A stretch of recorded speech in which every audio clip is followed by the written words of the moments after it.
Hi, it's a pleasure to be here. My name is Vighnesh Shahane, and I'm the CEO and MD of Aegis Federal Life Insurance Company.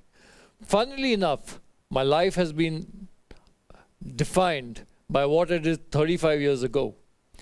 I was a 16-year-old, 17-year-old boy, and I played competitive cricket in Bombay for the next 8 years. The last 3 of which culminated in me representing Mumbai in the prestigious Ranji Trophy. This is where I share the dressing room with titans, colossals, and champions of the game like Sachin Tendulkar, Vinod Kamli, Dilip Vengsarkar, Ravi Shastri, Sandeep Patil. What I'm about to share with you today are effective, powerful lessons I imbibed from these champions, which are very relevant, which are timeless, and which hold true even in corporate life. I use them effectively, and I use them regularly whenever I'm faced with a problem in corporate life. I'm also a member of the DLC BFSI Global Committee, and welcome to my DLC talk. The first lesson I want to speak to you about is sport teaches you never take success to your head and never let failure go to your heart. Now, what does this mean? Sport is a great leveler, so is life, so is corporate life. One day on the cricket field, you could score a brilliant 100. You could get out for 0 the second day and come back and score a 100 a few days later. Similarly, you could have 2 or 3 great quarters in corporate life, followed by a period of lull, and then again great quarters. You could get 2 or 3 promotions, then have a lull in your career, and then again take off in the corporate ladder. So the idea is to never take success to your head and failure to your heart. Like the famous popular poem from Rudyard Kipling, If, he said, meet triumph and disaster and treat those 2 imposters just the same. Be equanimous about victory and defeat, and the idea is to keep moving ahead, which I apply to corporate life. When I'm facing a problem, I know it's not going to last. When I'm facing good times, I know not to get too carried away because these might end soon. I just need to keep working hard and moving ahead. The second lesson which I'm going to share with you is called the bumblebee effect. Now, what is the bumblebee effect? We all know that the bumblebee, probably we don't, is not designed to fly at all. Scientifically, aerodynamically, the bumblebee is not meant to fly. Its body weight is too large, its wingspan is too small, and it's just not meant to fly. But we all know a bumblebee flies all the time. Why does it do so? Thankfully, the bumblebee does not know English and does not understand aerodynamics. So a lot of times in sports and in corporate life, there'll be naysayers, there'll be pessimists, there'll be people who put you down. There'll be people who say, oh, this is not possible, that's too challenging. A lot of people have failed doing this. I think you should try something easier. But don't. If you have the courage of a conviction, if you have the passion, if you have the sincerity, if you're willing to work hard, move towards your goal with passion. And you'll be surprised at how things fall into place, and what seemed impossible when you took the first step seems a lot seemingly possible when you take many steps later. So follow your heart, follow your gut, work with passion and conviction, and move towards your goal. Shut the outside noise out. I'll give you an example of the bumblebee effect. You've probably all heard of Roger Bannister. He was the first man to run the mile in 4 minutes. Now, before Roger Bannister ran the mile in 4 minutes, it was considered, it was a holy grail of athletics at that time. It was also considered a physical impossibility. Scientists, sports doctors, experts, they all said that the human body is not designed, is not conditioned to run the mile in less than 4 minutes. What did Roger Bannister do? He shut the outside noise out, he trained assiduously, and he completed the mile in less than 4 minutes. That's called the bumblebee effect. But the story does not end here. Do you know that maybe a year or year and a half after Roger Bannister broke the mile record, 70 runners, 50 to 70 runners across the world did the mile in less than 4 minutes. Today, every top athlete in states and universities does the mile in 4 minutes. So Roger Bannister showed the way. Very often in corporate life, you also do things which people think are impossible. And once you do it, you see that a lot of other people catch on to it. So that is the bumblebee effect. And that is what you must implement and imbibe. You know, in my company, I have a lot of management trainees, interns, new joinees, young boys and girls, well-intentioned, earnest, want to do a good job, sincere. That's all very good. Joining me every year, that's all very good. But they don't really believe they can create an effect. They don't really believe that they can create an impact in the organization. And I sit them down. I sit down with every management trainee at a new joinee meeting, and I tell them that just because you're interns or management trainees or you've just joined the organization does not mean you can't create an impact. And that's what sports taught me. Look at all the debutants who have debuted in possibly the IPL or the Test cricket. They all come to the manner born. They stamp their authority, make brilliant hundreds. In fact, I don't think of any debutant, not many debutants in the last many years have wasted their opportunity. There's so much competition that you've got to make the most of every opportunity. I don't want to go back a long way, but you might recollect the series in Australia India played. India was all out for 36 in the first test match. And the second test match, all our main players were injured, not well. And that's the match we played with 8 debutants. And we won the series 2-1. We came back after being 36 all out, played with 8 debutants, and won the match. So you can make an impact in the organization, whichever organization you are, from day one. Maybe the impact will be small, maybe it will not. You don't have to wait to become CFO, CEO, CXO, assistant vice president to make an impact. Think of sport. Think of sport as debutants come onto the stage and make a glorious impact. That is exactly what well-meaning, well-intentioned, earnest, sincere, hardworking management trainees and interns need to believe. The second thing I tell these young boys and girls who join me every year is to stay in the moment. Now, what does that mean? Very often, when you join an organization, your mind starts wandering. You start going well ahead of yourself. You say, how many years will I get that cabin in? And when would my salary become X, Y, Z? And how many years would it take me to be CEO? Stay in the moment. Even while playing sport, while you're batting, for instance, your mind can wander. You think, will I be batting at lunchtime? What will my team score be at the end of the day? Will we be in a good position?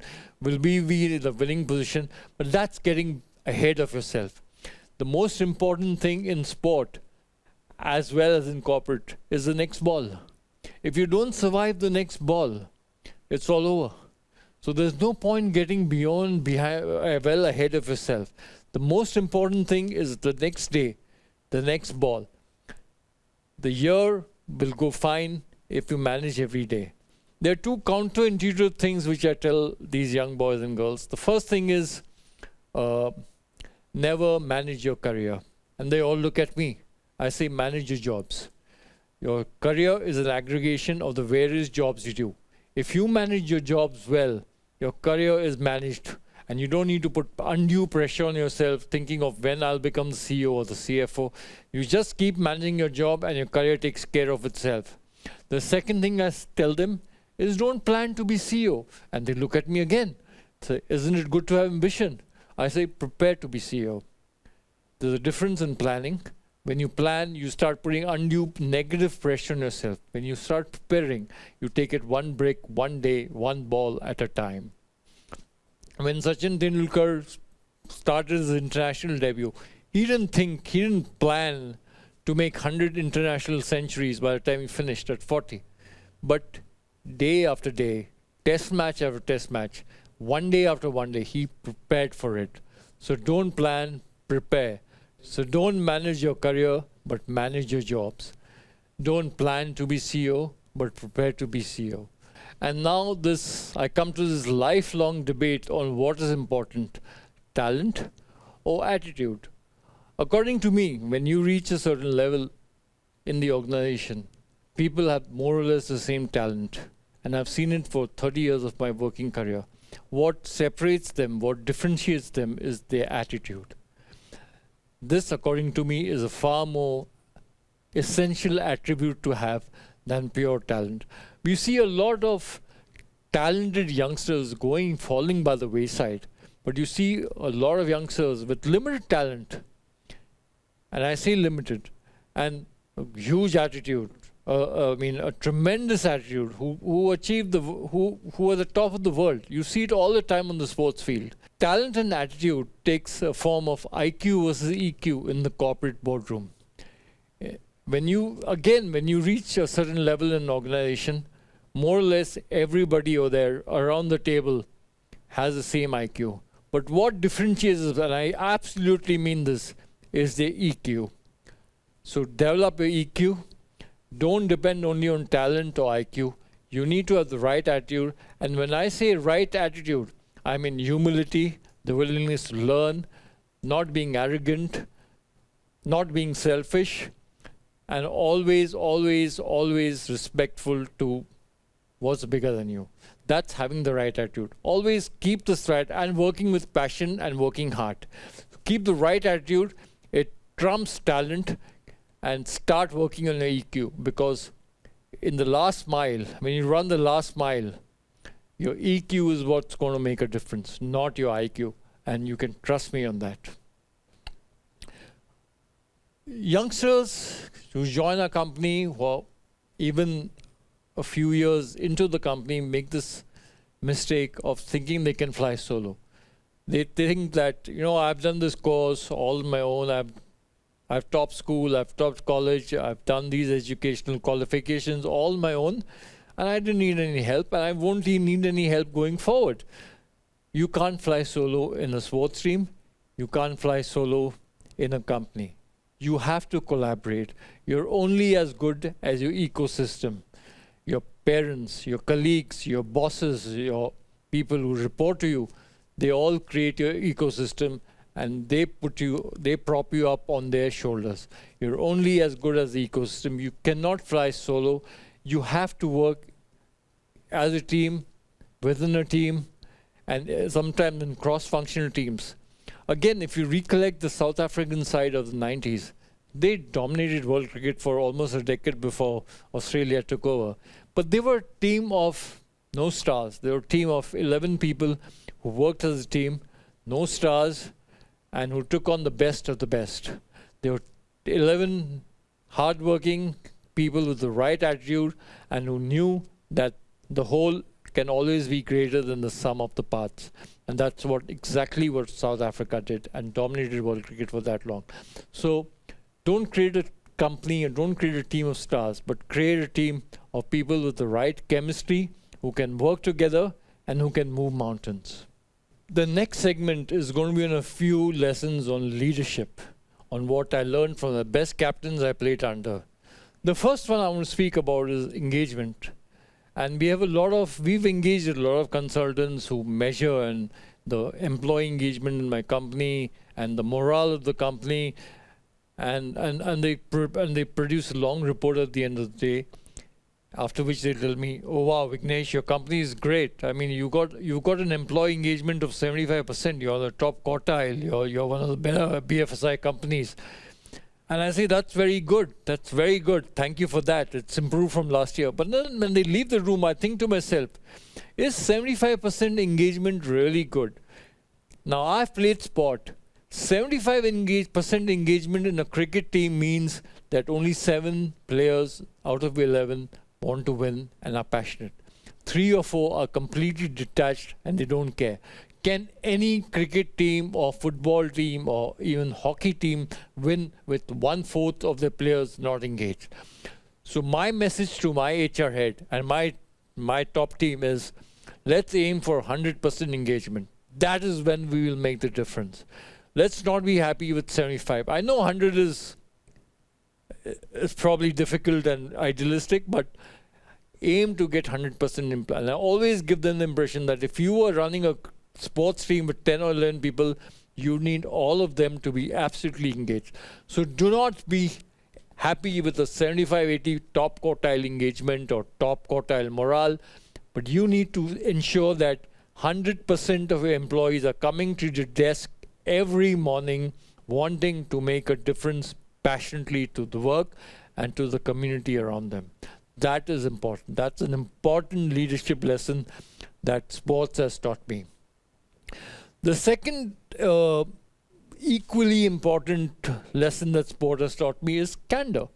Now, what is candor? Why is it, I always wonder, that when you're in school, when you're in sports, you're very candid in your feedback to your students, to your players.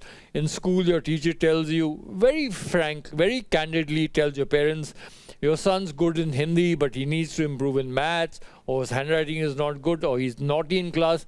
And there's always this feedback session, and I, as a student, I used to really hate these parent-teacher association meetings where there was absolutely candid feedback given by my teacher to my parents. Or even in a sports team, when a person is doing well, look at IPL. When a person is doing well, he gets big contracts. When he's not doing well, he possibly does not get auctioned, does not get bought, or even gets dropped. A captain gives his player feedback, candid feedback at the end of every over, at the end of every ball. Mate, you bowled well, you've not bowled well, you need to improve on this, you need to improve on that. But why is it, I ask myself, that all this while we are candid about our feedback, but when we enter the corporate world, we're all socialistic, all nice about feedback. Everybody is doing well, everybody is a 4 or 5 rater, everybody is performing up to his potential. Why can't we have courageous conversations with our people in the corporate world? And I've always wondered, why can't we tell a guy that, okay, this is a transaction, this is an event which you didn't perform up to potential, you can do much better, go back and do it. We refuse to have these conversations. And that is why when there's downsizing or rationalization of an organization and you ask some people to leave, these people are surprised. They said, but we've been here for 15, 20 years. And every appraisal I've had has been a good one. So why have I been asked to leave now? So that's been cruel. You need to be candid about your feedback to a person, good, bad. Not to sack him, but to get him to improve. The next thing is a little controversial. It is trusting your gut. Now, what is your gut? The gut, according to me, is a hard disk of all the life experiences you've had in the past. If you've had life experiences for 25 or 30 years, like I have, there's very little life that's going to happen which I've not experienced in the past in some way or the other. So gut is basically dipping into that hard disk, seeing what your reaction was when such an event occurred, maybe 7 years back in a different scenario, and what was the outcome. And your gut needs to be developed. And as you develop your gut, these things come real time to you. Gut is often misrepresented as being impulsive, but I think it's being instinctive. And all of us have a gut, and all of us need to develop a gut. Now, where did I learn this? I learned this again on the cricket field.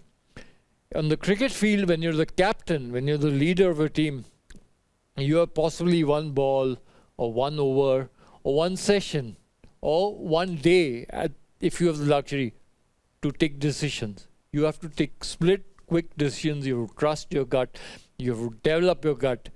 But in the corporate life, you have a quarter, you have a month, you have a year. You possibly sometimes have 3 years where you cannot take any decisions and yet get away with it. Nothing is more demotivating than indecisiveness. So trust your gut. Take instinctive decisions. Don't be impulsive. And develop your gut. The next 3 leadership lessons I've learned are shorter lessons, but very important in making a good leader. The first thing I've noticed about good leaders, whether on the sports field, whether in the boardroom, whether in the corporate life, is the mirror and window effect.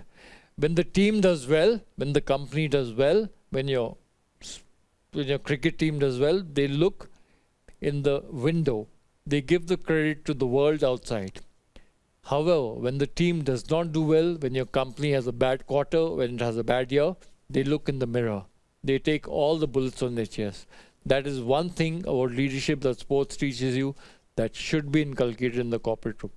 Don't look for scapegoats. If the team does well, the second common thing I've seen amongst great leaders, and I've played under some very good captains and great leaders, is they always make youngsters comfortable and confident.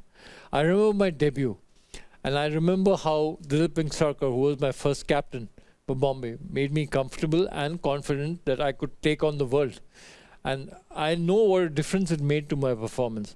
That is one common denominator. And that is one reason why you see probably in sports, debutants and youngsters come and make a mark as soon as they enter the stage. That's because they've been given the confidence by the leader, by the entire staff, by the ecosystem, by the working unit, that they can take on the world and they're good enough to represent your country or your club or your franchise at this stage. So make your youngsters comfortable in corporate life, because they are ambassadors. They are the people who are torch bearers. They're the people who are going to take your baton and take the company forward. So you need to make them comfortable from day one. You need to make them confident from day one, that they can make an impact from day one. The last lesson I would like to share is on trust. Now, what is trust? You have to inculcate the trust in your team. Now, whether you overanalyze decisions, whether you are instinctive, whether you're impulsive, there are 6 or 7 decisions which will go right, and 3 or 4 decisions, maybe the outcome will not be as you'd expected. It's natural. Whether you analyze or not, that's the ratio you're going to have. But what is important is, I've seen that in all great leaders, that even in the 3 or 4 decisions which do not have the desired outcome, the team trusts them implicitly, that this guy is doing his best. He's got the interests of the team at heart. He's got the interests of the company at heart. And there's no selfish motive in what he's doing. He's got the entire implicit blind trust of his team, whether he gets decisions right or whether he gets decisions wrong. And that, to my hallmark, that to my mind, is the biggest endorsement a leader can have. I sincerely hope that you found these suggestions, recommendations, this talk useful. I hope you apply it in your everyday life. I know it has made a big difference in my journey in sports and in corporate life. Thank you.